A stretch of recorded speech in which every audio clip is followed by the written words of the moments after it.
Ir kol buvau po Mersu, mačiau, kad jo važiuokliai yra reikalinga šiek tiek meilės. Atnaujinti. Nebuvo tai, kad jinai kritinės būklės, ne.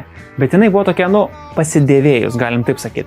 Ir aš labai norėjau pajausti tą Merso tokią šilkinės važiuoklės malonumą ir tiesiog kaip ta mašina galėjo važiuoti nauja. Taigi, mano detalių komplektą papildė duotraminiai po 40 €, keleivio pusės skersinės vairo traukės galas 10 €, rankinio trinkelio komplektas 20 €, abi variklio pagalvės 45 €, poras eiliam blokų ir jų varžtų komplektas, kas man gavosi dar 20 plus Cam 3, rankinio trosai abu 25 €, salono puteklis naujas 80 €, viena dėvėta spiruoklė 10 €, duslintuvo laikiklis 5 €, stabdžių šlangutė 10 €. Viską, ką čia išvardinau, pakeisti ir sutvarkyti kainavo 350 €. Ir čia be PVM.